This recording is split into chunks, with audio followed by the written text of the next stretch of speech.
Mic चालू कर लो भाई, बताओ यार इसको। अब चालू माइक, कोई बताओ इसको माइक चालू करो। गुड मॉर्निंग, आवाज नहीं आ रही? अब आ गई, ठीक है। Good morning.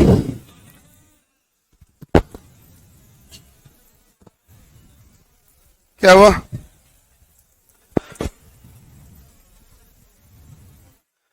हम पढ़ रहे हैं डीसी मशीन के बारे में।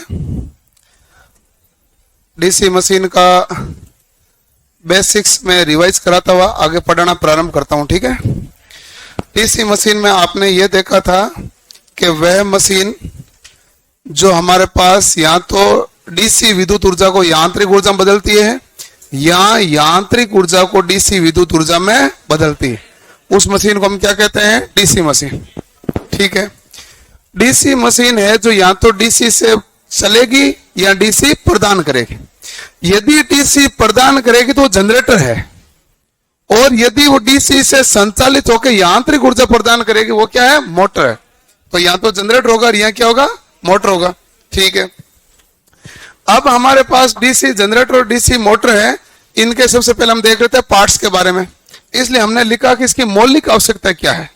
मौलिक आवश्यकता में सबसे पहले आपने लिखा स्टेटर, फिर आपने लिखा आर्मेचर यानी कि जो रोटर होगा, और तीसरा कम्यूटेटर, चौथा कार्बन ब्रश, और पांचवा यांत्रिक ऊर्जा या विद्युत ऊर्जा। इन दोनों में से एक ऊर्जा तो चाहिए।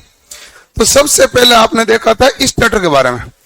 स्टेटर जो है वो बाहरी आवरण था। स्टेटर हमारे पास क्या था भाई? बाहरी आवरण। और स्टेटर के बारे में सवाल यह है कि स्टेटर हमारे पास बाहरी आवरण है, काम क्या करता है? स्टेटर आवरण कौन सा है भाई? बाहरी। कार्य क्या करता है? तो आप कहेंगे आंतरिक भाग की सुरक्षा। आंतरिक भाग की सुरक्षा ना भाई। आंतरिक भाग में क्या होता है? तो आप कहेंगे आंतरिक भाग में हमारे पास होता है जो रोटर यानी आर्मेचर। आर्मेचर के ऊपर वाइंडिंग, जो पोल होते हैं और जो कम्यूटेटर लगे होते हैं, जो हमारे पास कार्बन ब्रश लगे होते हैं, उन सभी की सुरक्षा करता है। बाह्य सुरक्षा। तो आंतरिक भाग की कौन सा सुरक्षा करेगा? यांत्रिक, ठीक है। आंतरिक भाग की यांत्रिक सुरक्षा का मतलब होगा किसी भी प्रकार की आंतरिक भाग को चोट नहीं आने देगा, यही मतलब हो ना। तो बाहरी ओर से क्या होगा कि स्टेटर जो बॉडी से घिरा रहेगा। तो हम स्टेटर के भाग हम किसके बारे में देख रहे हैं? बॉडी के बारे में। बॉडी का अन्य नाम क्या था? योक, या हम क्या कहते हैं? फ्रेम, ठीक है। अब सवाल आता है कि योक या फ्रेम बनी किसकी होती है? तो पहली तो कास्ट आयरन नाम देखा आपने। कास्ट आयरन कौन सी थी? छोटी मशीन। लेकिन बड़ी मशीन आपने देखा कास्ट स्टील। बड़ी मशीन कास्ट स्टील की बढ़ी यानी इस्पात की मात्रा बढ़ी। इस्पात की मात्रा बढ़ाने से क्या हुआ भाई? चुंबकशीलता क्या हो गई? ज्यादा। चुंबकशीलता क्या हो गई? बढ़ गई। तो इसमें हमारे पास चुंबकशीलता बढ़ गई। और क्या हुआ? तो आप कहेंगे मजबूत भी क्या हो गया? ज्यादा। तो एक तो चुंबकशीलता भी ज्यादा और एक मजबूत भी क्या हो गया? ज्यादा। तो चुंबकशीलता भी अधिक हो गई, मजबूती भी अधिक हो गई। मजबूती अधिक हुई इसका मतलब है जहां मशीन के लिए यदि वजन आपके पास 120 किलो लग रहा है उसकी जगह 100 किलो ही लगेगा, क्योंकि मजबूती तो वो सेम आ गई। तो मजबूती स्टील की क्या होती है? ज्यादा। इसलिए आप क्या करोगे कि इसका ट्रांसपोर्टेशन आसान होगा। ट्रांसपोर्टेशन मतलब एक स्थान से दूसरे स्थान पर ले जाने क्या रहेगा? आसान रहेगा। इसलिए आपने कास्ट स्टील का प्रयोग किया, ठीक है। तो आपने देखा स्टेटर या बॉडी। बॉडी क्या है? बाहरी आवरण, आंतरिक भाग की सुरक्षा, यांत्रिक सुरक्षा। इसमें योक या फ्रेम भी कहते हैं, जो कास्ट आयरन बना होता है या कास्ट स्टील का बना होता है, जिसकी चुंबकशीलता क्या होती है? ज्यादा, और मजबूत भी क्या होती है? ज्यादा। उसके बाद में हम इसके कार्य प्रणाली के अंदर आने वाले भाग के बारे में अध्ययन करने लगे। कार्य प्रणाली के अंदर जो भाग आता है उसमें पहला भाग आता है हमारे पास पोल। लेकिन पोल है किसका भाग भाई? स्टेटर का। आपने स्टेटर में बॉडी के बारे में यह भी तो देखा था कि जो बॉडी होती है वो हमारे पास चुंबकीय पाथ प्रदान करती है। क्या प्रदान करती है? चुंबकीय पाथ। अब हमारे पास ये पोल है,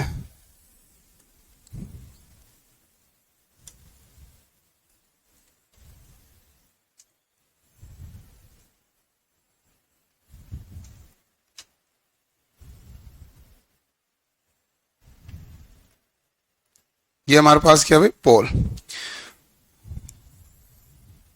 ठीक है, अब ये पोल है, पोल पर यहां पर ये पोल को किसके साथ कसा जाता है भाई, तो आपके बॉडी के साथ कसा जाता है, किसके द्वारा कसा जाता है, तो काउंटर संक स्क्रू या काउंटर शंकु प्रकार का स्क्रू है, ये शंकु नेचर से कसा जाता है। ठीक है, तो काउंटर संक स्क्रू के द्वारा कसा जाता है। ये जो मध्य का भाग है इसे हम कहते हैं पोल कोर। पोल कोर होता है वो हमारे पास मुख्य भाग है। जिन्होंने नहीं लिखा है इसके आगे वो लिख लें भाई साथ के साथ, जिन्होंने नहीं लिखा, जिन्होंने लिखा वो मत लिखें, लिखाऊंगा मैं सेम ही चीज। पोल कोर, पोल कोर होता है इसका मुख्य भाग। मुख्य भाग होगा तो यहां पर मुख्य भाग के ऊपर आप क्या करेंगे, वाइंडिंग, वाइंडिंग करेंगे। मुख्य भाग के ऊपर क्या स्थापित की जाती है, वाइंडिंग। ये वाइंडिंग हमारे पास कौन सी कहलाती है, फील्ड वाइंडिंग। ये वाइंडिंग कौन सी कहलाती है, फील्ड वाइंडिंग। और फील्ड वाइंडिंग का कार्य है फील्ड को उत्पन्न करना। फील्ड यानी कि चुंबकीय क्षेत्र, तो इस वाइंडिंग का कार्य क्या हो गया, तो चुंबकीय क्षेत्र को उत्पन्न करना। तो फील्ड को उत्पन्न करना यानी कि चुंबकीय क्षेत्र को उत्पन्न करना। तो चुंबकीय क्षेत्र को उत्पन्न करना यह फील्ड वाइंडिंग का कार्य है। तो इसलिए हम यहां पर क्या करते हैं भाई, सबसे पहले वाइंडिंग, वाइंडिंग यानी कि फील्ड वाइंडिंग। ओके, तो फील्ड वाइंडिंग कार्य क्या हो गया, चुंबकीय क्षेत्र को उत्पन्न करना। जब तक चुंबकीय क्षेत्र उत्पन्न ही नहीं होगा तो आर्मेचर किसको काटेगा, आर्मेचर का कार्य तो चुंबकीय क्षेत्र को काटना है। तो सबसे पहले चुंबकीय क्षेत्र को क्या करना पड़ता है, उत्पन्न। अब चुंबकीय क्षेत्र बनाने के हमारे पास दो तरीके होते हैं। एक तो तरीका होता है कि स्थायी चुंबक काम ले लो, स्थायी चुंबक काम ले लोगे तो सदैव ही चुंबकीय क्षेत्र रहेगा। लेकिन वो तो स्थायी चुंबक तो आप जानते हो कि कमजोर चुंबक होता है, कमजोर चुंबक होता है तो उसके चुंबकीय क्षेत्र तो हल्का सही रहेगा। इसलिए आप खिलौनों में काम ले लो या बहुत ही छोटी मशीनों में काम ले लो, ढंग की जितनी भी मशीनें हैं वहां चुंबकीय क्षेत्र का आपको क्या काम लेना पड़ेगा, विद्युत चुंबक। और विद्युत चुंबक क्या होता है, अस्थायी चुंबक, यानी कि धारा का मान बढ़ोगे चुंबकीय क्षेत्र ज्यादा होगा, धारा का मान घटोगे चुंबकीय क्षेत्र घटेगा। तो हम चुंबकीय क्षेत्र वाइंडिंग में स्थापित कर रहे हैं, तो ये कौन सा चुंबकीय क्षेत्र है, विद्युत चुंबकीय क्षेत्र। विद्युत चुंबकीय क्षेत्र तो चुंबकशीलता इसकी क्या होगी, ज्यादा। ठीक है, ये जो आगे वाला भाग है ये हमारे पास क्या कहलाता है, पोल शू। ये आगे वाला भाग कहलाता है पोल शू। शू यानी जूता, इसलिए इसकी आकृति किस प्रकार है भाई, जूते की आकृति।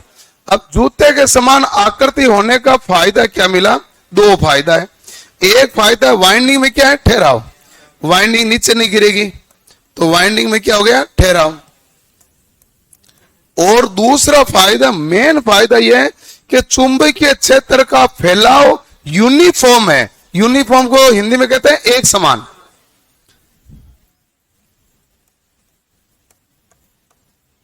चुंबकीय क्षेत्र का फैलाव यूनिफॉर्म, इंग्लिश में लिख दूं यूनिफॉर्म, हिंदी में लिख दूं एक समान।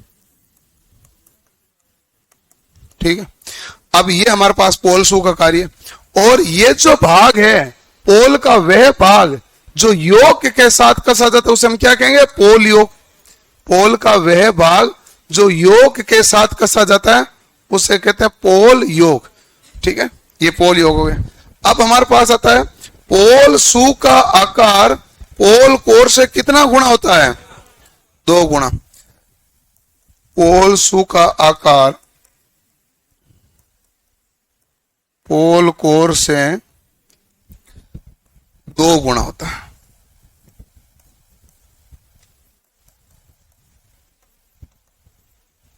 पोल शू का आकार पोल कोर से कितना गुना होता है, 2 गुना। पूछे पोल का मुख्य भाग क्या है, पोल कोर। पोल कोर पर क्या स्थापित होगी, वाइंडिंग। वाइंडिंग कौन सी है, फील्ड वाइंडिंग। फील्ड वाइंडिंग का कार्य क्या है, चुंबकीय क्षेत्र को उत्पन्न करना। पोल योक क्यों कहा, वह भाग जो योक के साथ कसा गया है, क्योंकि पोल को सारा कौन प्रदान कर रहा, बॉडी, और बॉडी को क्या कहते हैं, योक। तो योक का कार्य यह भी हो गया पोल को सारा प्रदान करना। पोल किसके भरोसे टिका हुआ है, योग के भरोसे। और पोल सु क्या है, जो हमारे पास चुंबकीय क्षेत्र उसको बराबर रूप से फैलाना, ये कार्य किसका है, पोल सु का। साथ में वाइंडिंग में ठहराव क्या रहे, ज्यादा, ये वाइंडिंग नीचे नहीं गिरी इसलिए नीचे वाला भाग क्या कर दिया, बड़ा, तो वाइंडिंग में ठहराव और चुंबकीय क्षेत्र फैलाव क्या हो गया, यूनिफॉर्म। कर लो, जिन्होंने नोट नहीं किया फटाफट कर लेना भाई। इसके बाद में एक पोल के बारे में, फील्ड वाइंडिंग के बारे में आपको बताया हुआ ना, उसके बाद में आगे, ठीक है।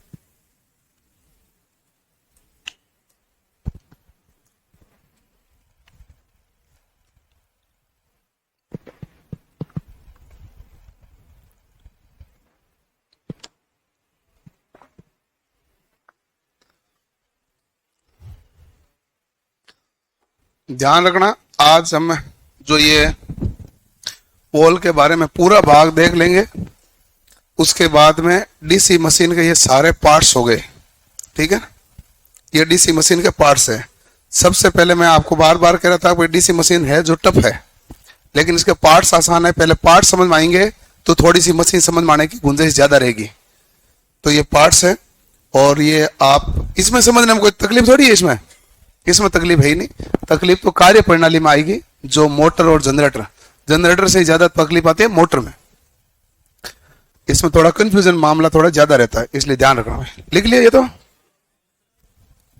ओके,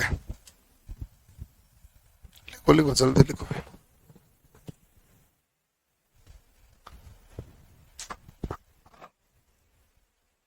अभी तक कहां से आ रहे हो,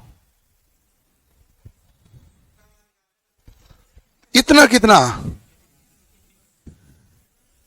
उसमें 2 मिनट लगे, 4 मिनट लगे, 5 मिनट लगे और कितना लगे,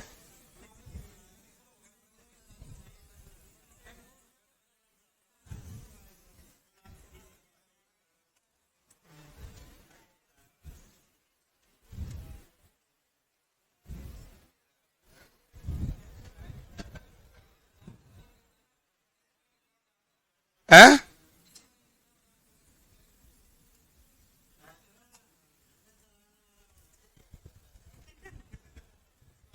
क्या हुआ हमें? ओके ओके, अच्छा इधर आपकी उधार नहीं चलती है, सिविल स्कोर बनाओ। उधार सिविल स्कोर से मिलता है, ये दुकानों पे भी सिविल स्कोर ही चलता है। कईयों का है कि भाई ये रेगुलर आता जाता, दिन में 5 बार गेड़े मारता है, उसको 200-300 रुपए तक उधार देते हैं। जो 1-2 दिन में आता है उसको 10 रुपए 20 रुपए लास्ट। सिविल स्कोर ही थे वो, हो गया।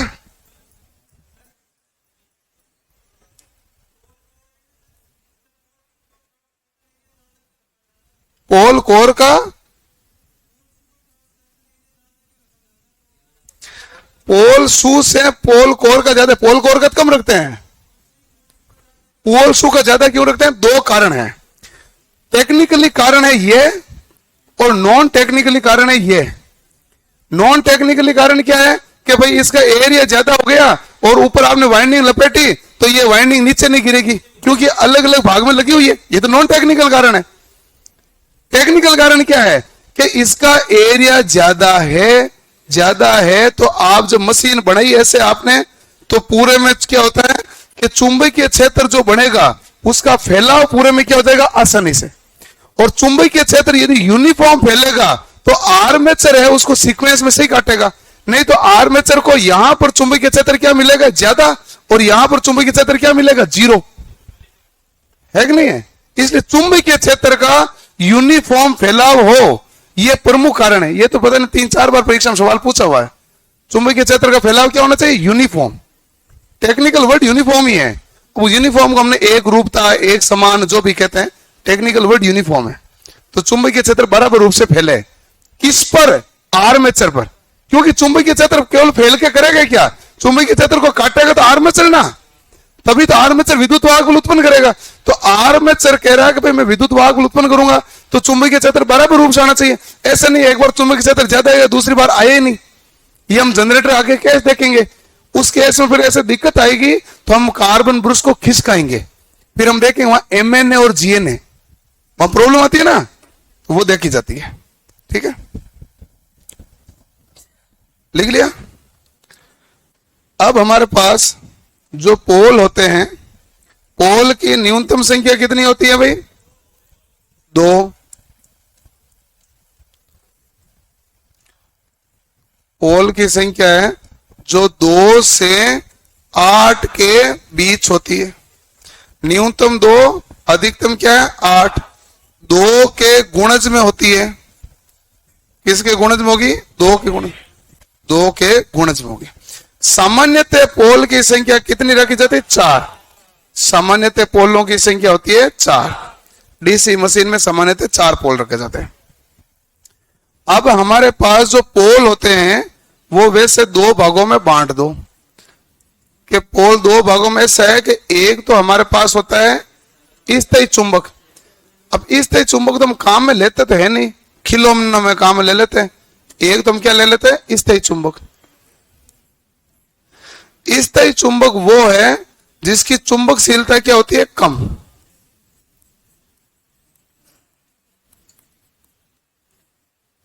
चुंबकशीलता क्या होती है? कम। ठीक है, स्थायी चुंबक वो है जिसकी चुंबकशीलता क्या है? कम। अब जिसकी चुंबकशीलता हमारे पास कम है तो इसका उपयोग कहां करोगे? खिलौनों में।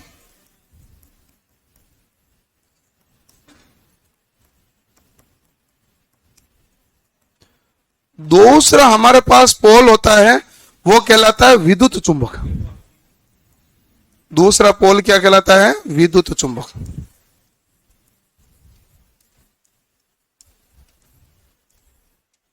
ठीक है, जो विद्युत चुंबक होते हैं, विद्युत चुंबक पोल होते हैं, ये भी 2 प्रकार के होते हैं।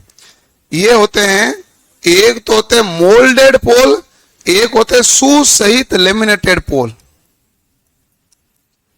मोल्डेड पोल और एक होते हैं सुसहित लेमिनेटेड पोल। और लेमिनेटेड नाम आ गया तो आपको पता हो जाना चाहिए कि सिलिकॉन स्टील के बने हुए हैं और इसमें भंवर धारा हानि कम हो, इसलिए लेमिनेशन के द्वारा बनाया जाता है। सबसे ज्यादा क्षमता इनकी होगी। मोल्डेड पोल में आप जानते हैं यह किससे निर्मित होते हैं? ये सिलिकॉन की, इस सिलिकॉन स्टील की पत्तियों को, स्टील की पत्तियों को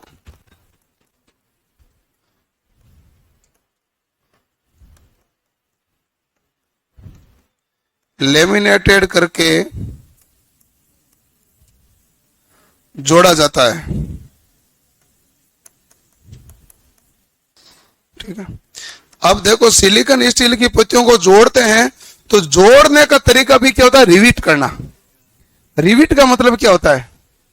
जैसे मान लो आप बाड़े का गेट बनाते हैं तो चद्दर लगती है ना, एक चद्दर के साथ क्या है, वो चद्दर पूरी नहीं होती, कई बार चद्दर छोटी पड़ जाती है तो दूसरी चद्दर उसके साथ जोड़ी जाती है। तो जिस चौंक से जोड़ी जाती है, जिसमें उस पर हथौड़ी चोट मारते हैं तो दोनों तरफ चपटी हो जाती है, उससे कहते हैं, उस विधि को कहते हैं रिविट करना।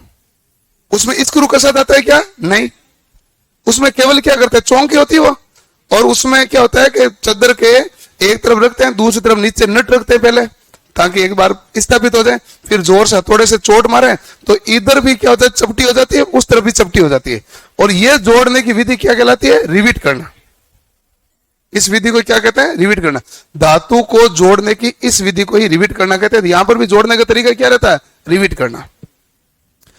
अब देखो इसमें हानि कम, तो देखो दक्षता क्या होगी? ज्यादा। दक्षता व क्षमता क्या है? उच्च। दक्षता में क्षमता उच्च है तो बड़ी मशीनों में काम ली जाती है। बड़ी मशीन जो मोल्डेड पोल होते हैं ना, ये होते हैं ठोस स्टील से निर्मित। स्टील से तो निर्मित होते हैं, लेकिन ये क्या है कि वो माथाफोड़ी नहीं करते हैं कि इसके पत्तियों को जोड़ के बनाए ताकि हमारे पास लेमिनेशन कर दें, इससे भंवर धारा हानि कम हो, और सिलिकॉन मिला दें, इससे हिस्ट्री हानि कम हो। इतनी सारी हानियों के बारे में तो तब देखना पड़ता जब मशीन बड़ी क्षमता की है। छोटी क्षमता में इतना ज्यादा आप इस लेमिनेटेड कर नहीं सकते, करोगे तो मशीन हो जाएगी ज्यादा महंगी, इसलिए ठोस स्टील से निर्मित होती है। छोटी मशीनों के लिए नोट कर लो, जिनके नहीं है वो कर लो फटाफट, एक वाइंडिंग और है, फटाफट से हो जाएगी।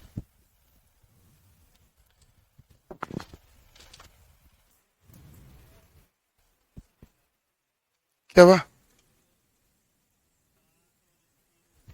है? इस्पात और स्टील एक ही होता है, अब ये तो मैंने नहीं बताया ना। इस्पात हिंदी में, स्टील इंग्लिश में।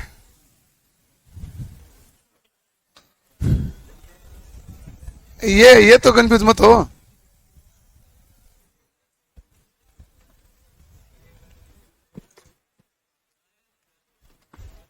आयरन लोहा होता है, वो अलग है। आयरन के अंदर कार्बन की थोड़ी सी मात्रा मिला दी जाती है तो स्टील बन जाता है। इसे स्टील में कार्बन मिलाना, कार्बन में ज्यादा मिलोगे तो भंगुरता क्या आएगी? ज्यादा। भंगुरता किसे कहते हैं? मुड़े नहीं, चाहे टूट जाए उसे ना, यदि आप उसके ऊपर बल लगाओगे तो वो मुड़ेगी नहीं, और जब मुड़ेगी तो चूरा चूरा होकर बिखर जाएगी, तो टूट जाएगी लेकिन मुड़ेगी नहीं, उसे कहते हैं भंगुरता। तो भंगुरता उसमें क्या होती है? ज्यादा। भंगुरता को इंग्लिश में कहते हैं ब्रिटल। लिख ले भी है?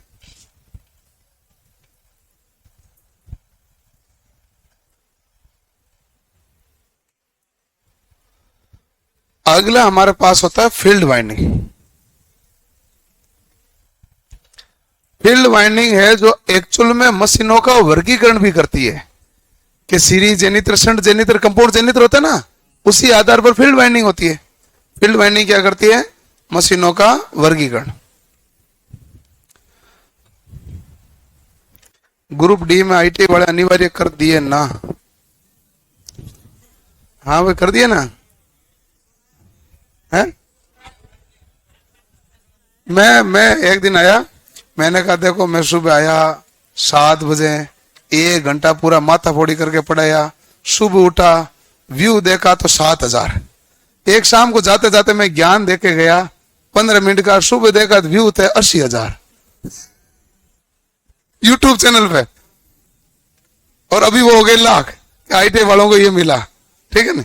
लेकिन वो इसका मतलब आप पढ़ने में रुचि कम है, आप जानकारियां बहुत सारे हैं।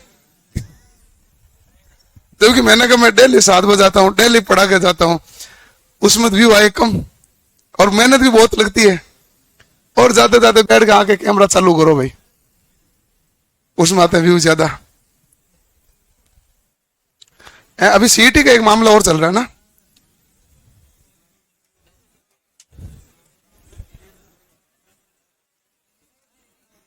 उसमें मैंने बता दिया। वैसे सीईटी का कोई मामला है नहीं, वो भी मैं वीडियो बनाऊंगा, उसका भी व्यू ज्यादा आएगा, क्योंकि पढ़ाने में तो ज्यादा देखते नहीं हो। सीईटी के बारे में एक जानकारी दे देता हूं, जो भी आपने वीडियो देखे। सीईटी के बारे में इतना ही है कि सीईटी उन्होंने कहा ग्रुप बी व सी के लिए लागू कर सकते हैं, अभी कंफर्म हुआ नहीं, पहला मामला। दूसरा मामला, उस समिति ने यह कहा है कि 10वीं 12वीं और ग्रेजुएशन तीनों को लागू करेंगे तो बच्चे इतने ज्यादा हो जाएंगे, एसएससी, रेलवे और बैंक संभाल नहीं पाएंगे, इसलिए हम पहली ट्राई करेंगे ग्रेजुएशन पर, तो इसलिए आपको दिक्कत है नहीं। तीसरी बात उन्होंने कहा, ये जो लागू करेंगे अप्रैल मई के बाद में, अप्रैल मई 2024 के बाद में, तो उसमें भी आपको दिक्कत है नहीं, तो आप उसमें है नहीं। फिर भी यदि लागू हो गई तो बता देता हूं ना, हम एक और लास्ट में एक तो ही तो बचे। मैथ आपकी वही है, रीजनिंग आपकी वही है, जीके आपकी वही है, साइंस आपकी वही है, कंप्यूटर आपके आईटी लिटरेसी ऑलरेडी है तो वो वही है, उसमें कोई दिक्कत नहीं। अब बचे 2 सब्जेक्ट, एक हिंदी और एक इंग्लिश, वो जोड़े तो ठीक है। यदि वो इंग्लिश जोड़े तो आपको परेशान होने की जरूरत है नहीं, आईटी वाले में किसी को नहीं आती।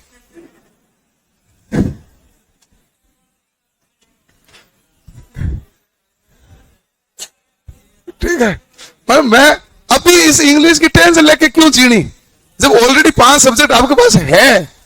तो यदि जोड़े तो हिंदी और इंग्लिश ही तो जोड़ सकते हैं, तो जोड़े तब देखी जाएगी, नहीं जोड़े तब तो उसको देख के क्यों परेशान हो रहे हैं।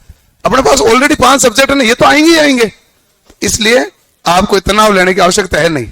तनाव लेने में कुछ मिलना भी नहीं उसमें, है कि नहीं भाई? 5 सब्जेक्ट ऑलरेडी आपके पास है, तो कहां हिंदी इंग्लिश के बेफालतू का तनाव लेके घूमेंगे? इसलिए सीईटी लागू हो मत हो आपको कोई फर्क नहीं पड़ता। जैसे सीईटी लागू होगी सीबीटी 1 हट जाएगा, क्योंकि सीबीटी 1 भी स्क्रीनिंग टेस्ट है, सीईटी भी स्क्रीनिंग टेस्ट है। सीबीटी 1 में भी 15 गुना बुलाए जाते हैं, सीईटी में भी 15 गुना बुलाया जाता है, दोनों स्क्रीनिंग टेस्ट है, तो एक टेस्ट हट जाएगा आपका। तो वो का वही मामला है, जब लागू हो तो हिंदी इंग्लिश आए तो देख लेना, पढ़ना चाहो तो। उसमें इसमें टेंशन वाला मामला है नहीं, टेंशन वाला मामला है नहीं।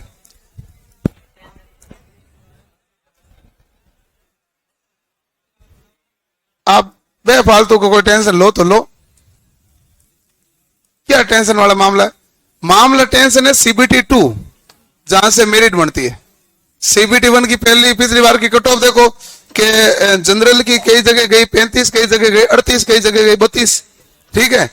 और एससी की गई 18, 22, ने एसटी की 15, 18, 22, एससी की गई थी 20, 22, 25। ये है 75 में से नंबर, तुक्के मार के नहीं आए। मैं तो रीजनिंग पढ़ गए, उसके तो आए नंबर है, बाकी छोड़ो सब। मैं तो रीजनिंग में तो आए, तो कहां दिक्कत है? दिक्कत का मामला केवल सीबीटी 2 है। मेरिट यही बनाता है, माथाफोड़ी इसी की है, मेहनत भी यही मांगता है, परीक्षा में टाइम भी कम यही देता है, सिलेबस भी इसी का सबसे बड़ा है, सब कुछ इसी में है। इसमें पेपर भी 2 है, पार्ट ए और बी, सब कुछ इसमें है। वहां इतना क्या है, वहां जो है वो तो यहां वापस आ जाएगा, है कि नहीं? फील्ड वाइंडिंग, फील्ड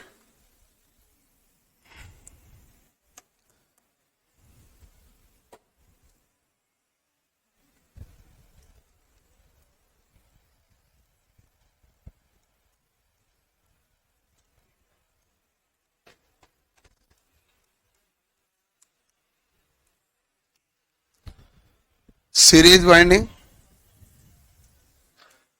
दूसरी कौन सी होती है? आवाज मत करो भाई। शंट वाइंडिंग, तीसरी कंपाउंड वाइंड।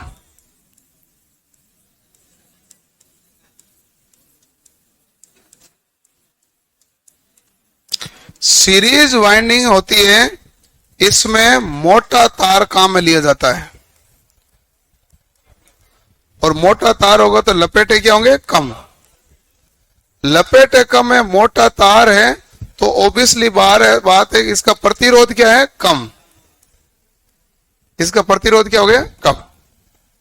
शंट वाइंडिंग होता है, इसमें पतला तार होता है, पतला तार है, लपेटे अधिक है, तो बताओ इसका प्रतिरोध क्या होगा? ज्यादा। अब देखो यहां पर सीरीज वाइंडिंग में जो फ्लक्स उत्पन्न होगा उसे फाई एस ई कह दूंगा, शंट वाइंडिंग में फ्लक्स उत्पन्न होगा उसको मैं क्या कह दूंगा? Phi S H. अब कंपाउंड वाइंडिंग होती है 2 प्रकार की। कंपाउंड वाइंडिंग का मतलब ही, पहला तो मतलब यह है कि सीरीज प्लस शंट है। सीरीज प्लस शंट क्या हो जाता है भाई? कंपाउंड। अब इस कंपाउंड वाइंडिंग में एक तो हमारे पास होता है डिफरेंशियल कंपाउंड, एक होता है cumulative compound. Cumulative compound, cumulative compound वो होगा जिसमें दोनों का फ्लक्स का मान क्या होगा? जुड़ेगा। कम्युलेटिव का हिंदी अर्थ होता है संचयी, संचय का मतलब जुड़ना, ठीक है। और दूसरा होता है हमारे पास डिफरेंशियल।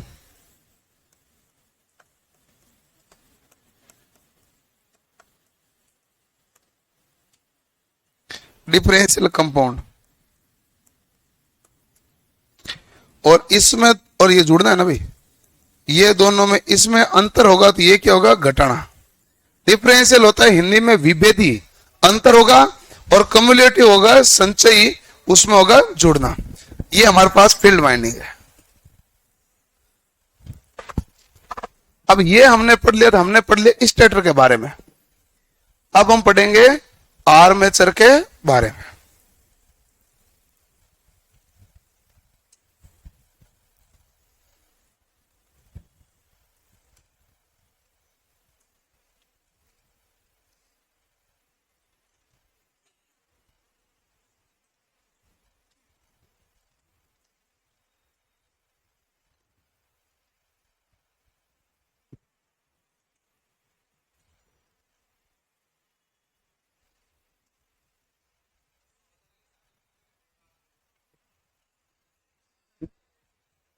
9 से 10 घंटा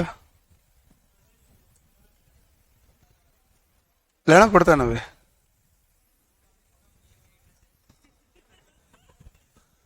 पैसा तो कमाना ही पड़ता है। आप भी तो इसीलिए बैठे हैं, इंस्पायर ज्यादा हो।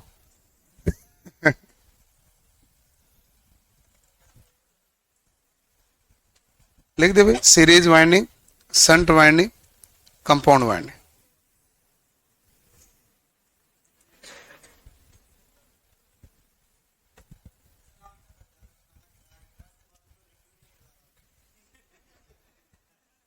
कोई क्यों खिलाए, कोई क्यों खिलाए लड्डू?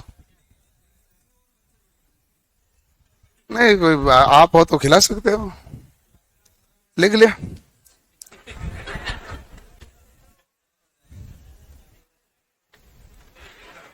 चलो भाई, अरे अरे अरे, लिखो लिखो जल्दी। मोटा तार तो लपेटे क्या होंगे, कम, और मोटा तार का प्रतिरोध कम क्या होता है, कम होता है। पतला तार का प्रतिरोध क्या होता है, ज्यादा। ठीक है भाई। और कंपाउंड वाइंडिंग कहलाती है जिसमें हम सीरीज व शंट को दोनों को काम में लेते हैं। जब दोनों के उत्पन्न चुंबकीय फ्लक्स एक ही दिशा में होता है तो वो कम्युलेटिव कंपाउंड कहलाता है। जब अलग अलग दिशा में होता है तो वो डिफरेंशियल कंपाउंड कहलाता है। डिफरेंशियल को हिंदी में कहेंगे विभेदी, कम्युलेटिव को कहेंगे संचयी। जब आगे हम पढ़ेंगे तो और भी इसका वर्गीकरण करेंगे, लॉन्ग शंट और शॉर्ट शंट। लिख लिया? अब ठीक है। अब हमारे पास आता है आर्मेचर।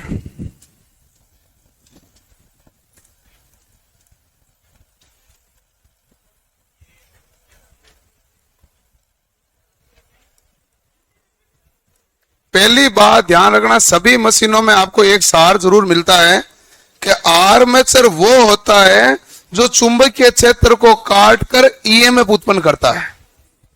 आर्मेचर तो वही कहलाता है जो चुंबकीय क्षेत्र को काट करके उत्पन्न करता है ईएमएफ।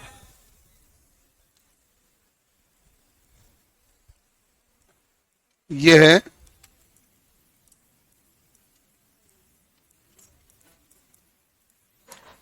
चुंबकीय क्षेत्र को काटकर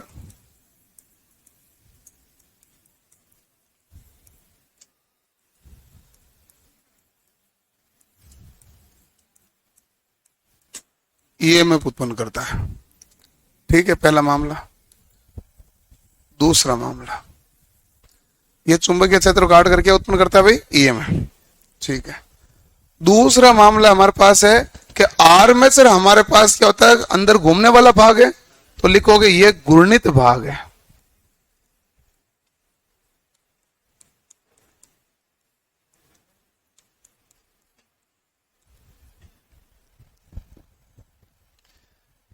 इसका अन्य नाम होता है रोटर। आपके एक एग्जाम में सवाल आया हुआ है, डीसी मशीन में घूर्णित भाग क्या कहलाता है? ऑप्शन में रोटर भी था और आर्मेचर भी था, तो उत्तर होगा आर्मेचर। रोटर उत्तर नहीं करना है, अब था ये सवाल आया हुआ, तो आंसर क्या होगा? आर्मेचर। आर्मेचर का अन्य नाम रोटर है। रोटर इसलिए रोटेट कर रहा है, तो रोटर तो है ही, बट ये है एक्चुअल में क्या? आर्मेचर। आर्मेचर किसे कहते हैं? जो चुंबकीय क्षेत्र को काटकर विद्युत वाहक उत्पन्न करेगा, उसे हम क्या कहेंगे? आर्मेचर। आप देखो, आर्मेचर हमारे पास है, इसका आकार कैसा होता है? बेलनाकार।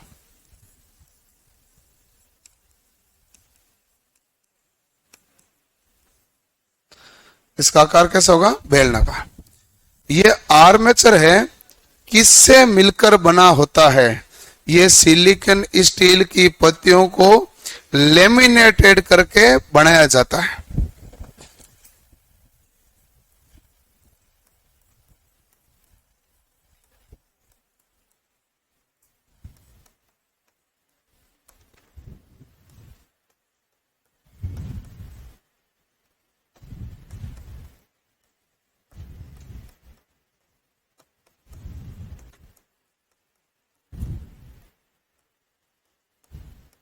लेमिनेटेड करके बनाया जाता है। ठीक है। ये सिलिकॉन स्टील की पत्तियों को लेमिनेटेड करके बनाया जाता है। सिलिकॉन स्टील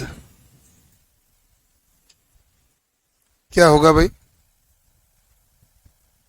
ध्यान रखना है। और लेमिनेटेड का मामला दोनों ध्यान रखना, पत्तियों को लेमिनेशन। सिलिकॉन स्टील है तो यानी कि भंवर धारा हानि कम हो, सॉरी हिस्ट्रेसिस हानि क्या होती है, कम।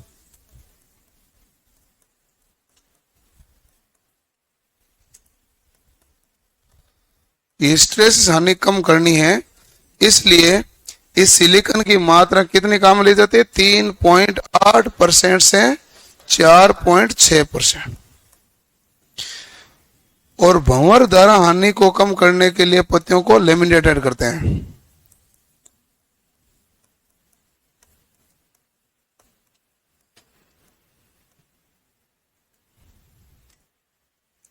और ये होती है 0.35 mm से 0.5 mm।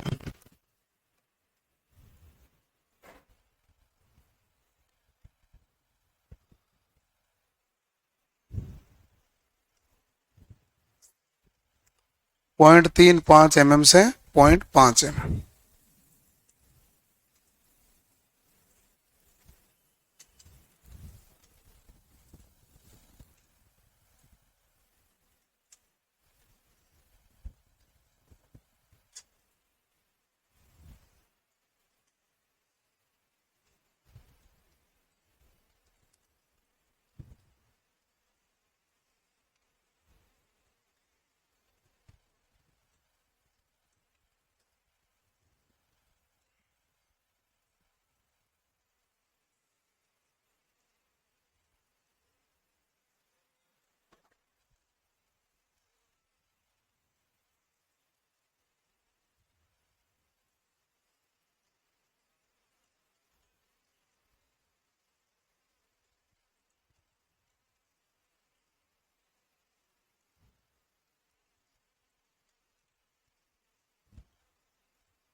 क्लियर, ठीक है।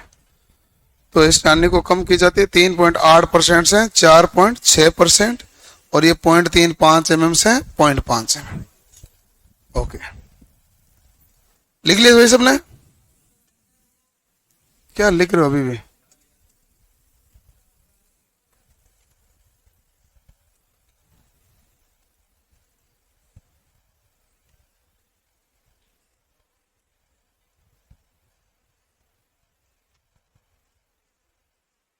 अरे तुम दांत कम निकालो, पढ़ लो, लिख लो एक बार।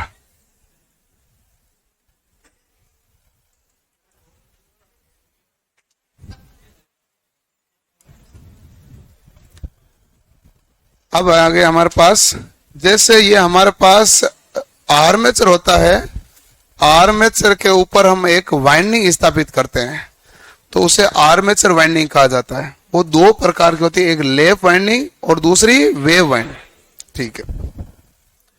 तो आर्मेचर वाइंडिंग,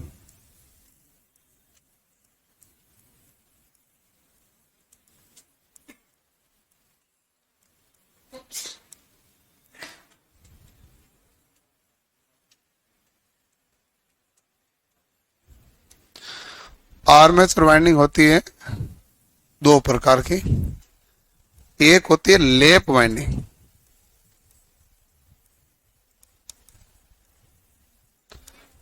लैप वाइंडिंग को आप पोस्ट वाइंडिंग कह देते हो तो ठीक है, लेकिन यदि आप कहते हैं गमन गमनाट,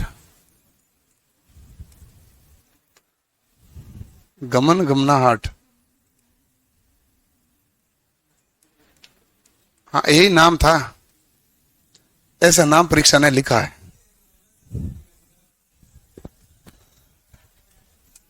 तो ये हमारे पास वाइंडिंग कौन सी है, लैप वाइंडिंग।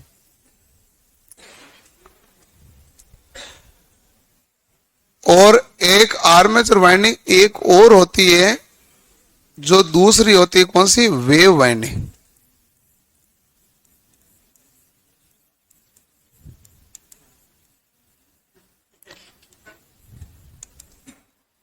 वेव वाइंडिंग को दूसरा नाम होता है तरंग वाइंडिंग।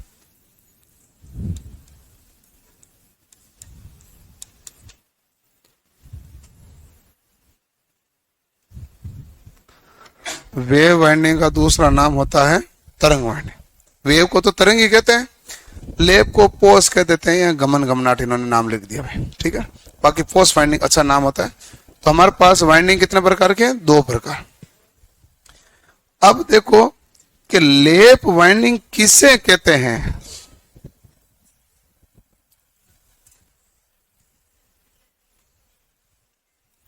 इसमें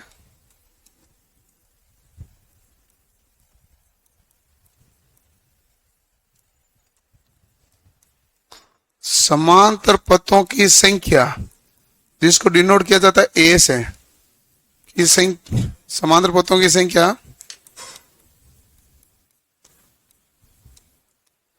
पोलों की संख्या, जिसे डिनोट किया जाता है पी से, के समान होती है।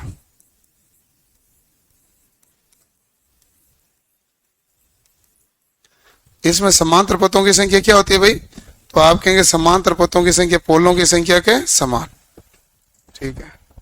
समांतर पथों की संख्या पोलों की संख्या के समान है, तो ए बराबर क्या आएगा भाई? पी। समांतर पथों की संख्या पोलों की संख्या के समान, ए बराबर पी।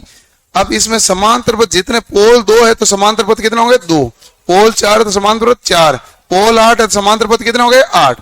अब जो 8 समांतर पथ हो गए तो समांतर पथ क्या है? ज्यादा है। और समांतर पथ ज्यादा है तो धारा क्या मिलेगी? ज्यादा, क्योंकि वोल्ट है तो समांतर में बराबर ही होते हैं। तो निम्न विभव व उच्च धारा के लिए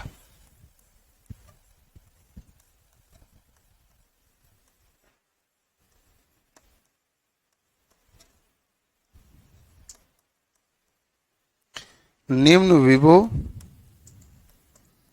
व उच्च धारा के लिए इसको प्रयोग किया जाता है, ठीक है। हमारे पास अगला है कौन सी वाइंडिंग? वेव वाइंडिंग, ठीक है। वेव वाइंडिंग होती है जिसमें समांतर पथों की संख्या सदैव 2 होती है।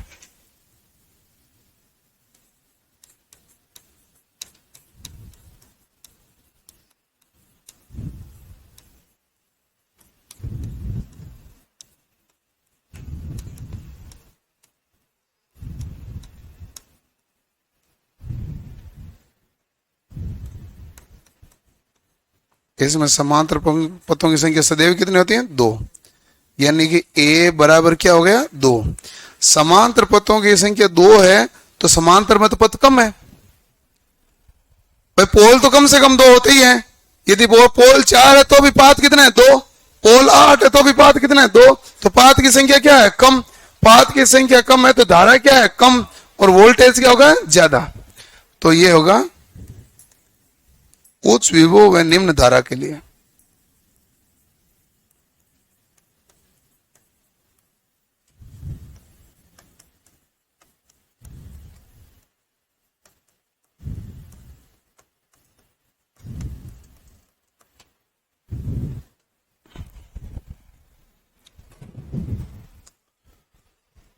उच्च विभव व निम्न धारा के लिए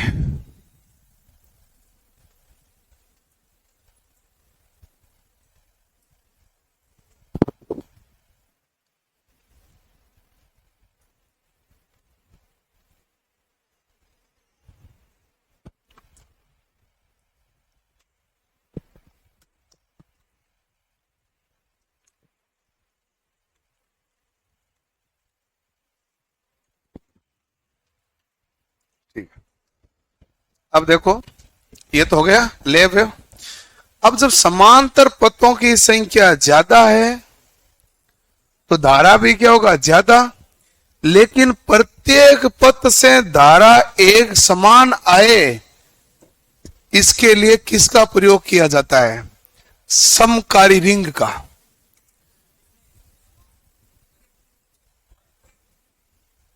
दो तो होगी ना, एक तो एन और एक एस, 2 पोल होते ही होते हैं। एक तो एन और एक एस, तो 2 पाथ तो मुझे लगने पड़ेंगे। ये तो मिनिमम कंडीशन है। पाथ 2 होना तो मिनिमम कंडीशन है। एक एन का और एक एस का।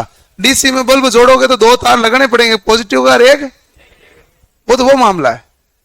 अब समांतर पथ ज्यादा कितने हो रहे हैं, बात तो वहां पर जाके है। 2 पे तो देखो कि यदि पोल की संख्या 2 है तो जैसी वेव वाइंडिंग है वैसी क्या हो जाएगी भाई? जैसे क्या हुआ?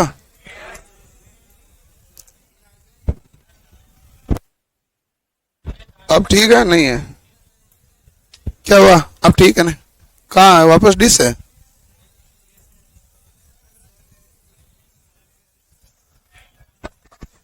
हाँ है, सेल चेंज कर दे।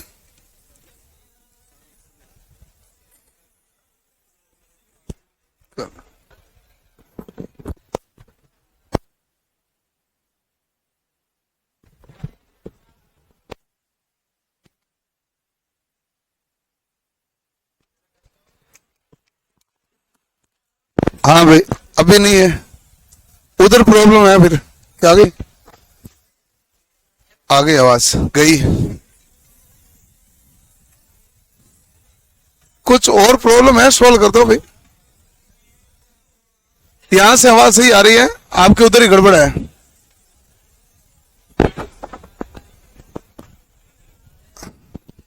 एम्पलीफायर की पिन गड़बड़ है।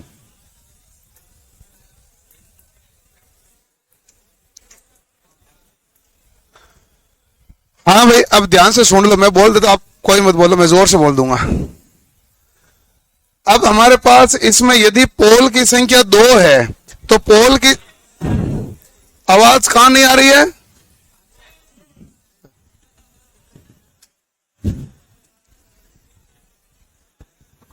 देखो कि ये ठीक कर रहे हैं, लेकिन आपको भी पता है इन पर कितना भरोसा है।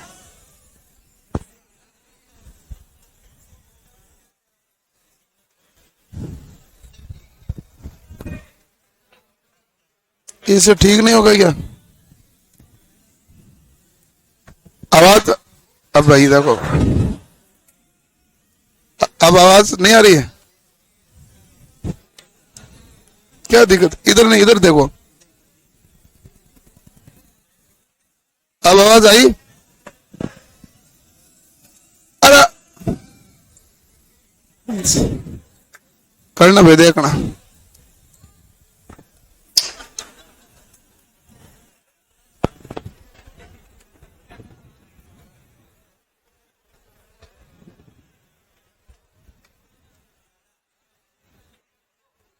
क्या हुआ?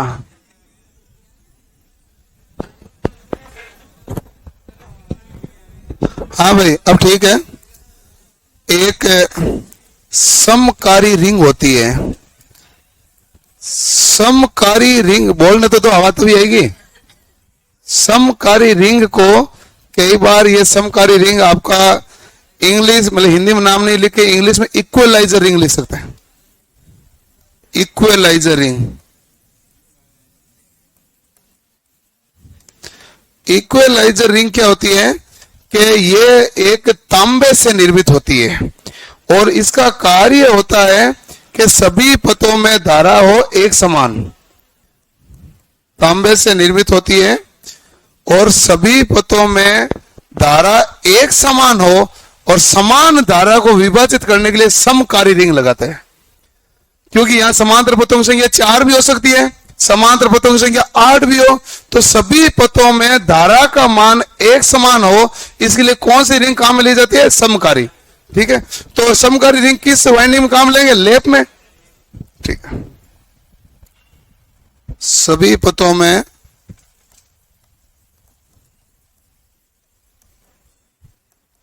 धारा एक समान हो, सभी पथों में धारा एक समान हो, इसलिए कौन सी रिंग काम में ली जाती है? समकारी। समकारी रिंग किससे निर्मित होती है? तांबे से।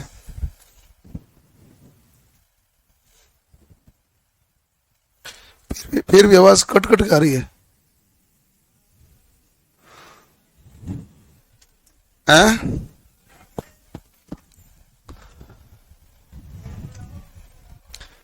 बेस कोई गाना थोड़ी है बेस बड़ा है।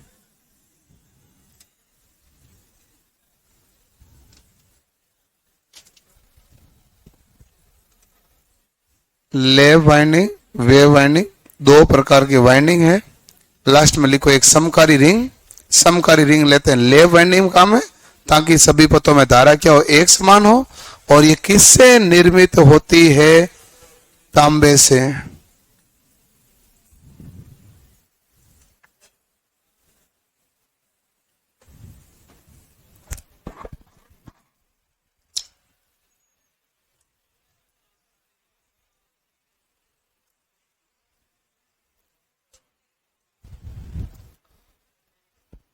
हो गया भाई? ठीक है। अब हमारे पास आर्मेचर वाइंडिंग हो गई। इसके बाद में हमारे पास है कम्यूटेटर। इसके बाद हमारे पास है कम्यूटेटर। ठीक है भाई।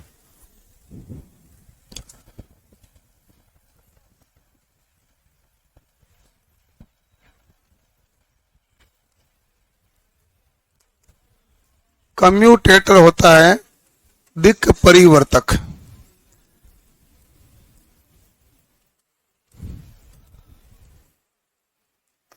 अब ध्यान रखना, इसमें ये तो पार्ट्स है ना, एक एक पार्ट्स पढ़ रहे हैं। कम्यूटेटर होता है दिक् परिवर्तक। एक्चुअल में कम्यूटेटर हमारे पास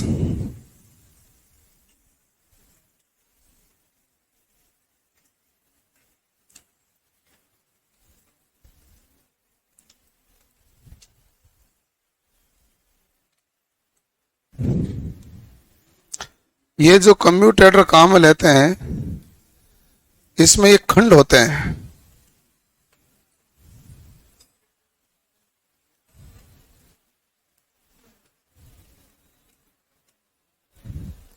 कंप्यूटर काम लेते हैं, उसमें ये क्या होते हैं? खंड होते हैं। अब ध्यान से देखना भाई,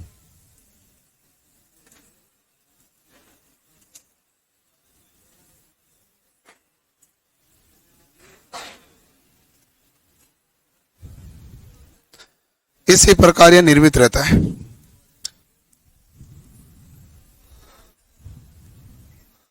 आप इसको देख लो ध्यान से कि यहां पर जितनी कोइल होगी उतने ही खंड है, चाहे पूरे लगा लो। तो कोइल की संख्या खंडों की संख्या के क्या होती है? बराबर। उससे पहले एक देख लेते हैं कम्यूटेटर काम क्या करता है। कम्यूटेटर है जो एसी को डीसी में बदलता है। जरूरत क्या पड़ी? एसी आई कहां से? जब जनरेटर डीसी है तो एसी कहां से आई? क्योंकि डीसी जनरेटर भी उत्पन्न क्या करता है? एसी। और हमें आउटपुट क्या चाहिए? डीसी।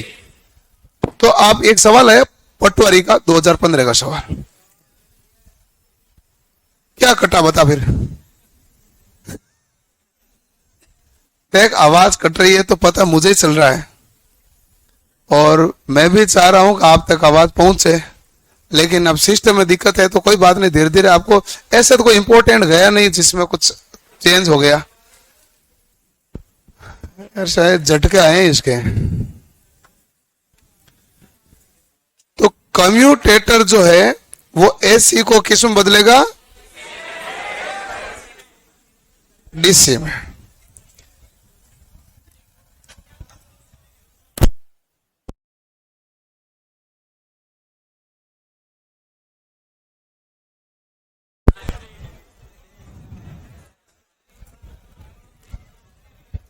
हाँ भाई, अब ठीक है।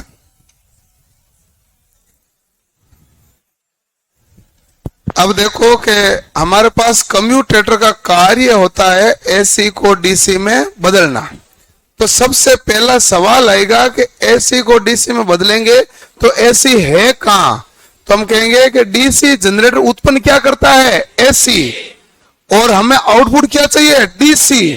तो एसी को डीसी में बदलने के लिए किसका प्रयोग करते हैं? कम्यूटेटर। तो साथ के साथ लिख लो भाई, ये है एसी को डीसी में रूपांतरित करता है।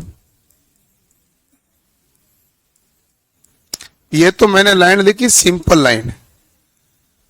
अब यदि इस लाइन की जो डिटेल में लाइन है वो है, यह शुद्ध एसी को पल्सेटिंग डीसी में बदलता है। शुद्ध एसी को पल्सेटिंग डीसी,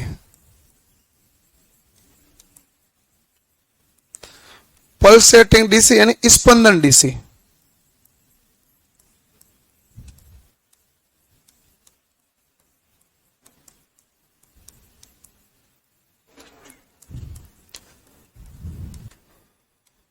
और शुद्ध एसी को पल्सेटिंग डीसी में और कोई बदलता है क्या? बदलता है रेक्टिफायर। ये पूर्ण तरंग रेक्टिफायर की तरह कार्य करता है।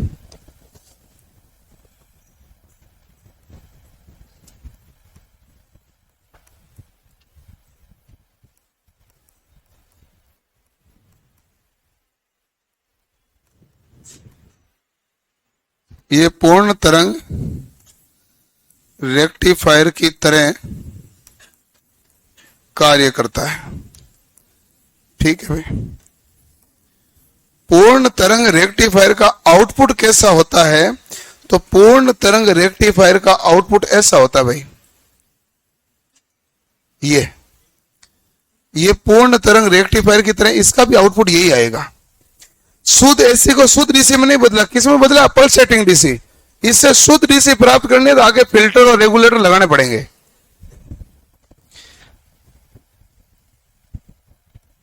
यह यांत्रिक रेक्टिफायर कहलाता है।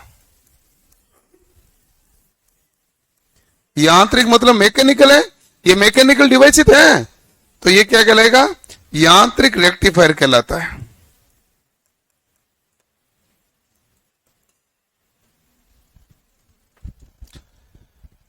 उससे ये जो हमारे पास कम्यूटेटर होता है, ये किससे बना होता है? किससे बना होता है कम्यूटेटर भाई? कठोर कर्षित तांबा, इंग्लिश में लिखा जाता है हार्ड ड्रोन कॉपर, हिंदी में होता है कठोर कर्षित तांबा से निर्मित।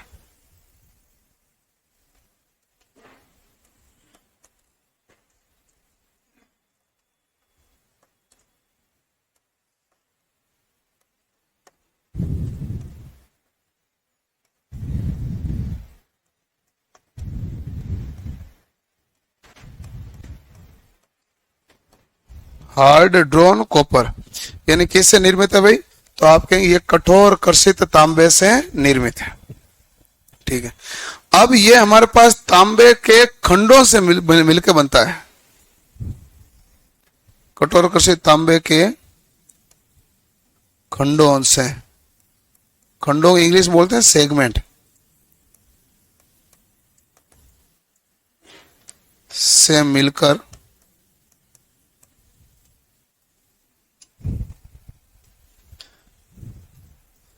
रिंग आकृति का बनता है।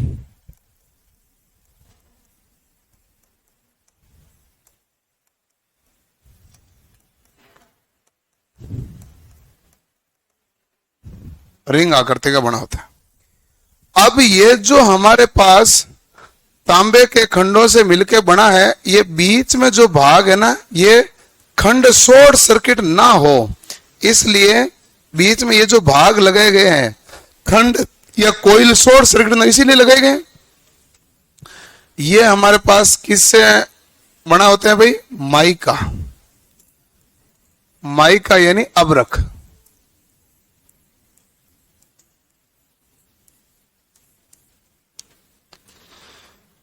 वाइंडिंग की शॉर्ट सर्किट में सुरक्षा,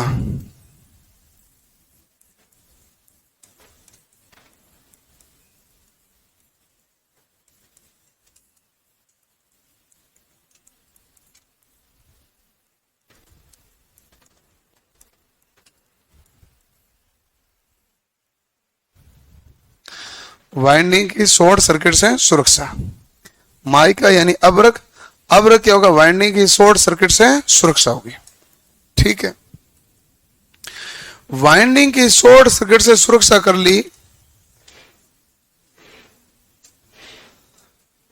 और ये जो माइका, इसकी मोटाई क्या है?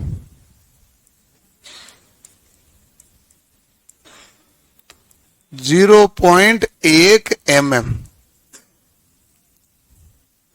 माइका विद्युत कुचालक होती है कि नहीं होती है? तो विद्युत कुचालक है भाई।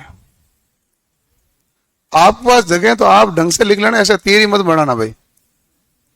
कई जने मैं ऐसे तीर बना तो वही तीर ही बनाए, मेरे पास जगह नहीं है। तो आपके पास जगह तो आप आराम से बना लेना। ये सारी इंफॉर्मेशन लिख लेना, ये माइका की इंफॉर्मेशन है भाई। वाइंडिंग की शॉर्ट सर्किट से सुरक्षा के लिए काम लेते हैं।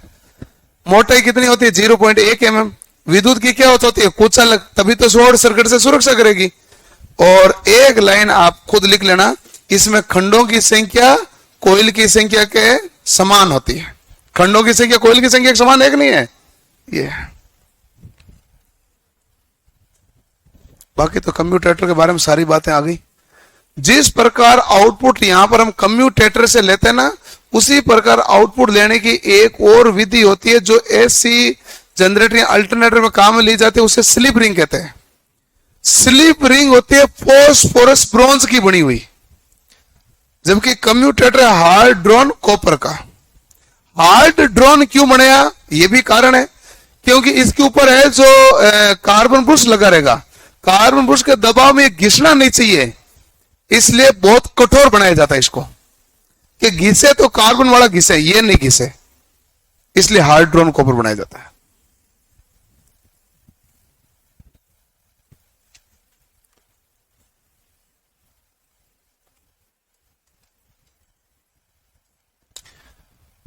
सर बिना वाइंडिंग का भी रोटर होता है क्या? बिना वाइंडिंग का रोटर होता है ना हिस्टैरिसीस मोटर में, पढ़ा ना हमने। हिस्टैरिसीस मोटर में रोटर पर कोई वाइंडिंग नहीं होती, कोई दांते नहीं होते। होता है, लिखा ना वहां पर।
वो देखो वो सामने लिख रहे हैं, अभी लिख लिया, ठीक है। फिर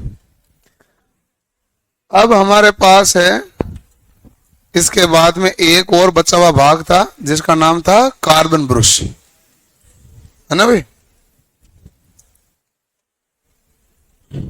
क्लियर? ठीक है। एक और भाग है जिसका नाम क्या है? Carbon brush.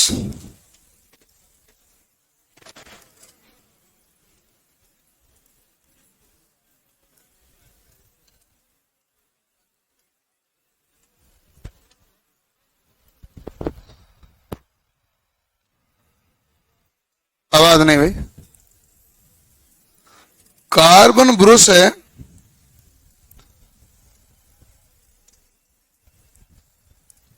छोटी मशीनों में किससे निर्मित होते हैं भाई?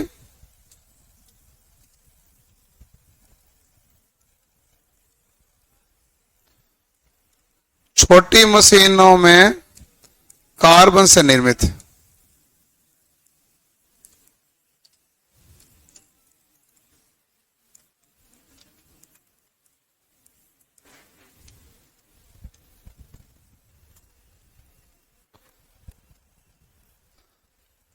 बड़ी मशीनों में तांबा या तांबा प्लस ग्रेफाइट,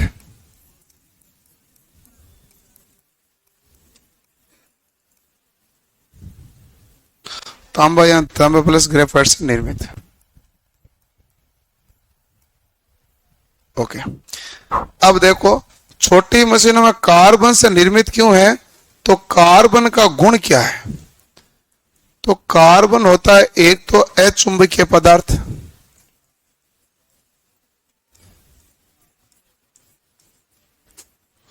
दूसरा वातावरण से क्रिया नहीं करता,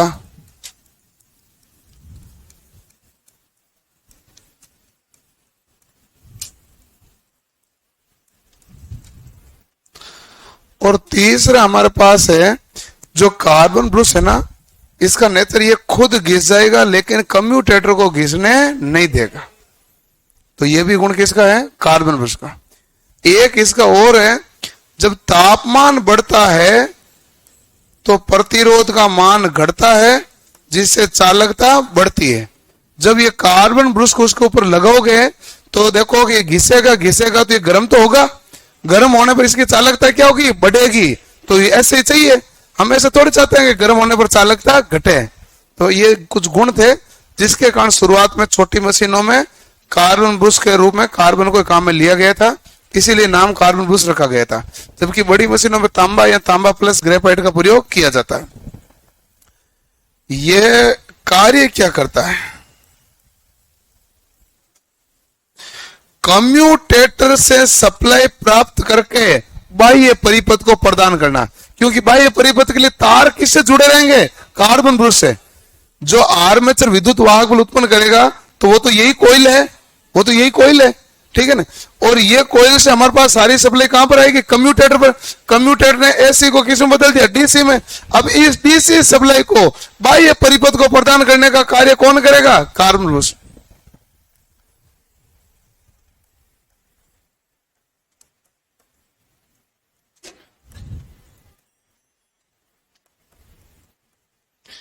कम्यूटेटर से सप्लाई प्राप्त करके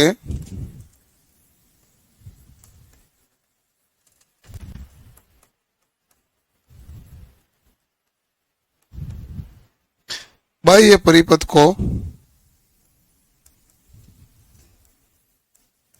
प्रदान करना, कम्यूटेटर से सप्लाई प्राप्त करके बाह्य परिपथ को प्रदान करना। पूछा है ये किससे निर्मित होता है, सर निर्मित क्या, निर्मित तो बता दिया ना। कंप्यूटर से बाह्य सप्लाई प्राप्त कर बाह्य परिपथ को प्रदान करना। एक और है, हम लिखेंगे नहीं, विवाद चीज है कि कार्बन ब्रुश कितना घिस जाए तो बदल देना चाहिए।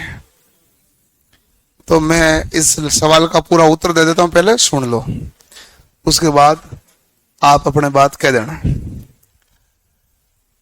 कार्बन ब्रुश के बारे में, घिसने के बारे में आंकड़े केवल आईटीआई की किताब में लिखे हुए हैं, निमी की किताब में।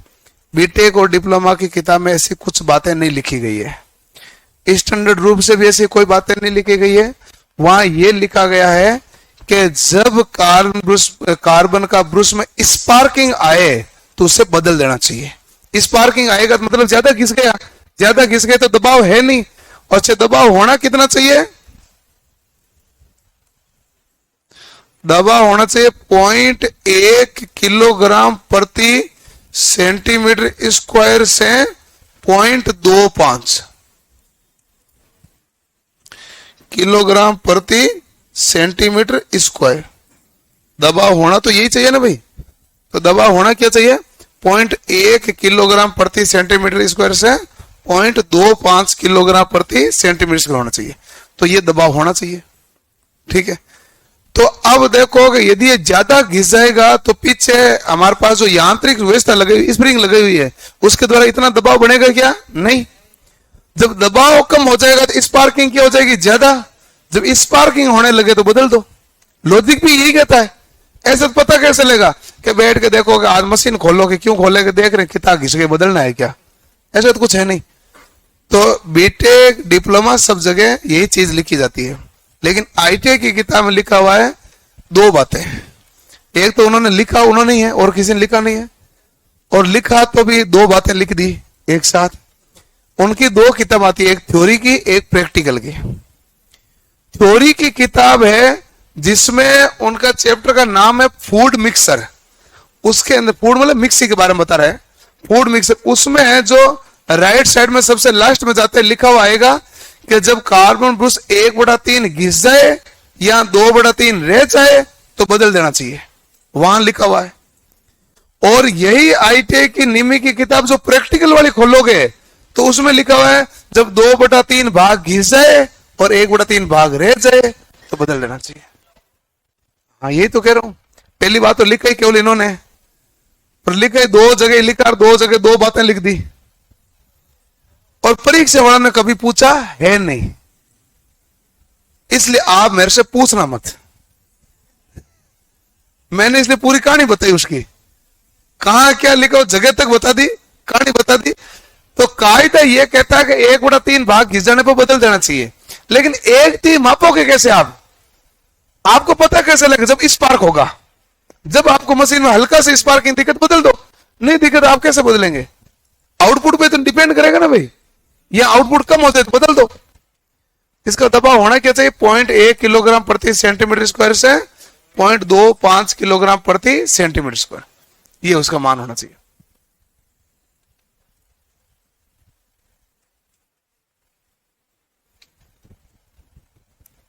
ओके, और कोई सवाल इसमें है? अब देखो कि ये है मुख्य भाग, और हमने लिखा मौलिक आवश्यकता, वो तो हो गई पूरी। अब छोटे छोटे भाग तो और भी लगे होते हैं, जैसे पूछे बेड प्लेट क्या होती है, तो जो मशीन को रखोगे तो नीचे वो पाए नहीं लगे होते हैं, वो क्या कहलाएंगे? Bed plate. मशीन को रखोगे नीचे पाए तो लगे होते हैं, जैसे ये मशीन है तो इसके नीचे इस प्रकार का कोई भाग बना होगा, तो ये हमारे पास क्या कहलाएगा? Bed plate. यहां पर मशीन के भाग को ऊपर से पकड़कर आप उठा लेते हैं तो ये होता है आई बोल्ट, इसे क्या कहते हैं? आई बोल्ट। जहां कहीं टर्मिनल लगाया जाता है बॉडी पर, इसे हम क्या कहेंगे? टर्मिनल बॉक्स, इसे हम क्या कहते हैं? टर्मिनल। और हमें पता है ये सब कुछ चीजें टिकी हुई है, तो शाफ्ट तो है ही, बिना शाफ्ट तो घूमेगा कैसे? तो इसमें एक शाफ्ट होती है। शाफ्ट किस पर टिके रहेगी? कि मशीन के दोनों तरफ जो प्लेटें होती है ना, एंड प्लेटें, उसके ऊपर कौन टिकी रहती है? शाफ्ट। और जब शाफ्ट घूमेगी तो एंड प्लेट पर स्थिर है ना, तो एंड प्लेट में ज्यादा घर्षण नहीं होता, क्या लगाओगे? बेरिंग। सामान्यतः सिंपल मशीनों में कौन से बेरिंग काम में लिए जाते हैं? Ball bearing. बॉल बेरिंग काम में लिए जाते हैं सामान्यतः मशीनों में, बॉल बेरिंग। जबकि बड़ी मशीनों में उसको बेबिट मेटल बेरिंग नाम से काम लिए जाते हैं, बेबिट मेटल बेरिंग है, ऐसा कुछ नाम है, उनको काम लेते थे बड़ी मशीनों में। बाकी सिंपल मशीनों में कौन से काम लेते थे? Ball bearing. हमारे पास मशीन की जो बॉडी होती है उसके 2 तरफ हम सिरे लगाते हैं, उनको कहते हैं एंड प्लेट। एक तरफ होता है फ्रंट एंड, एक तरफ होता है बैक एंड। फ्रंट एंड वो साइड होता है जिधर कम्यूटेटर लगा होता है, जिधर कम्यूटेटर होगा उधर ही क्या होगा? Carbon Bruce. वो सिरे क्या कहलाएगा? Front end. और दूसरा सिरा क्या कहलाएगा? Back and. जो एंड प्लेटें होती है उनमें आपने देखा होगा खांचे यानी स्लॉट बने होते हैं वायु निकलने के लिए, डक्ट, छिद्र। एंड प्लेट में क्या होते हैं? छिद्र। छिद्र होते हैं, उष्मा को रिलीज करना है तो उष्मा को बाहर निकालने के लिए क्या बना दिए जाते हैं? छिद्र। अब एंड प्लेट पर कौन टिकी रहती है? शाफ्ट। और शाफ्ट घूमेगी तो घर्षण कम हो, हानि कम हो, तो इसलिए क्या लगाओगे? Ball bearing. बॉल बियरिंग में भी घर्षण कम हो तो क्या लगाओगे? स्नेक तेल। अब जो ये हमारे पास कार्बन ब्रूस होता है, ये लगाया जाता है इसको होल्ड करने के लिए, ताकि इसको पकड़ के मजबूती से रखें। इसके लिए किसका काम लिया जाता है? रोकर आर्म। आर्म का मतलब मजबूती से पकड़ने वाला, तो रोकर आर्म काम लिया जाता है। ये छोटे छोटे इसके अंदर भाग लगे रहते हैं। इन भागों के बारे में खास चर्चा तो करते नहीं है, बट सवाल नहीं है इसका, मैं डिस्कस ही कर रहा हूं, इसका सवाल नहीं रहता है, सामान्यतः सवाल होता ही नहीं है। पूछा जाए कि ये मशीन घूमती है तो क्या घूर्णन करेगा? शाफ्ट घूर्णन करेगी।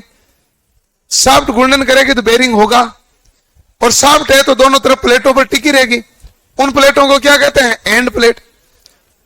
और एंड प्लेट का जो एक तरफ है जो फ्रंट एंड, वही कहलाएगा जिधर कम्यूटेटर लगा हुआ है। बाकी दूसरा तो ऑटोमेटिक क्या कहलाएगा? Back and. एंड तो प्लेट 2 ही होती ना, एक फ्रंट एंड होगा तो दूसरा क्या होगा? Back and. अब एक लाइन लिखो,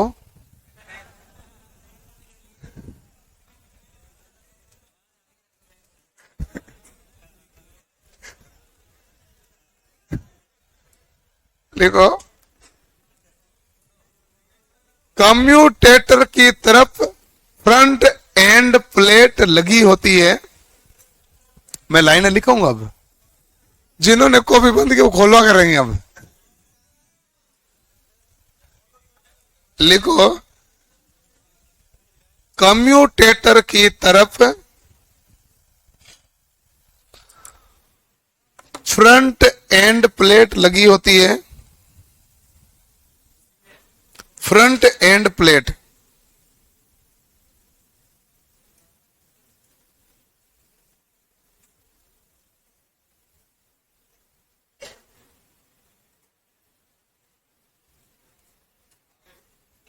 लिख दिया, ठीक है।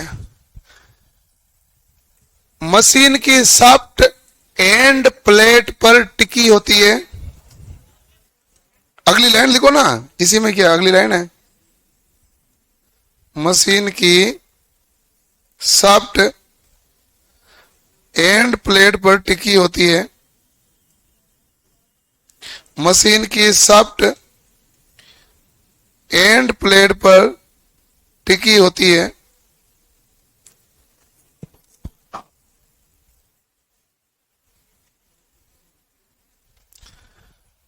नेक्स्ट लिखो यह एंड प्लेट कास्ट आयरन की बनी होती है।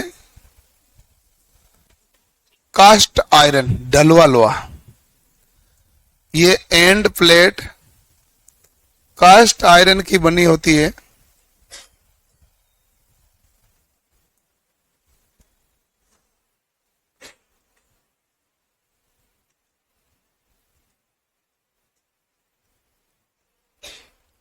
लिख दिया। नेक्स्ट लिखो सामान्यतः मशीनों में बॉल बियरिंग काम में ली जाती है।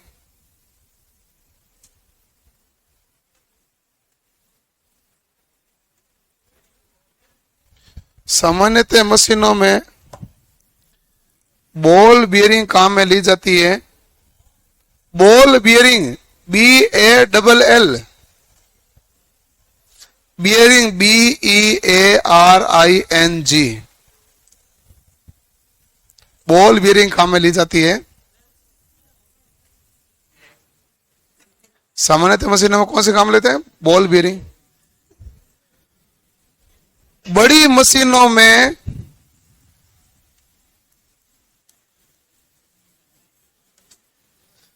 बेबिट मेटल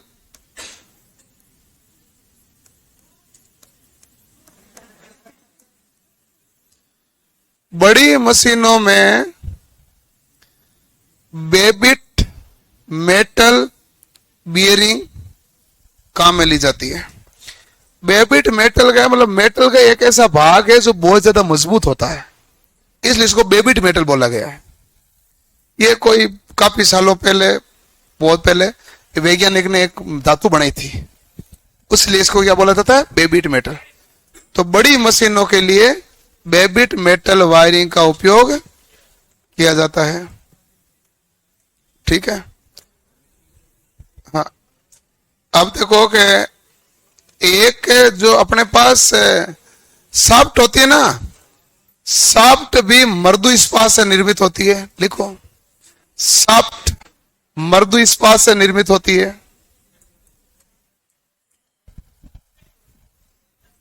शाफ्ट मृदु इस्पात, इंग्लिश में कहते हैं माइल्ड स्टील। मृदु इस्पात यानी माइल्ड स्टील से निर्मित होती है।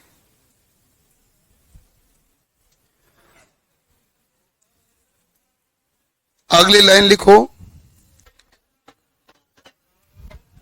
ये तो लिख लिया आपने,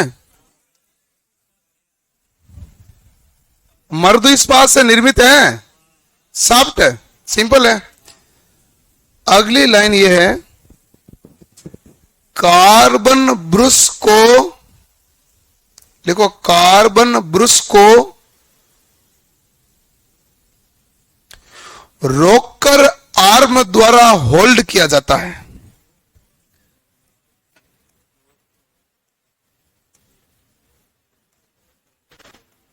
रोककर आर्म द्वारा होल्ड किया जाता है।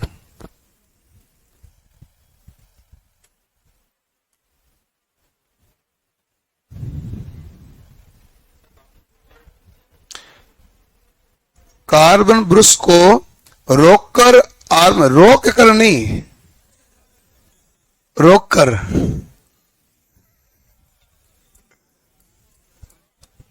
रोककर आर्म द्वारा होल्ड किया जाता है।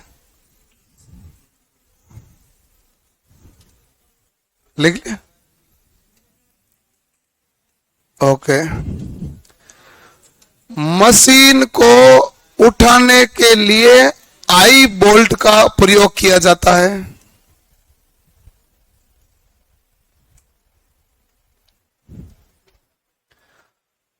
मशीन को उठाने के लिए आई बोल्ट का प्रयोग किया जाता है। आई बोल्ट, EYE BOLT बोल्ट, आई बोल्ट का प्रयोग किया जाता है। अब ठीक है, सब आगे गया। अब भले पीछे वाला कॉपी बंद कर सकते हैं। फिर पहले भी इतने देर में इतनी फटाफट बंद कर दी था। आगे वाला तो दिख रहा नहीं, इसलिए कर नहीं रहते। अब 1 मिनट इंपॉर्टेंट बात यह है, रुक जाना, कहां जाएगा। कल हम पढ़ेंगे डीसी जनरेटर।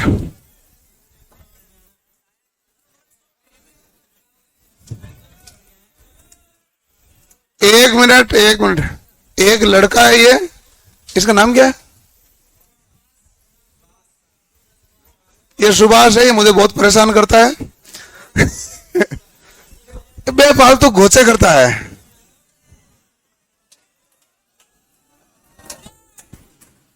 ये इसको सारे सब्जेक्ट एक साथ चाहिए होते हैं।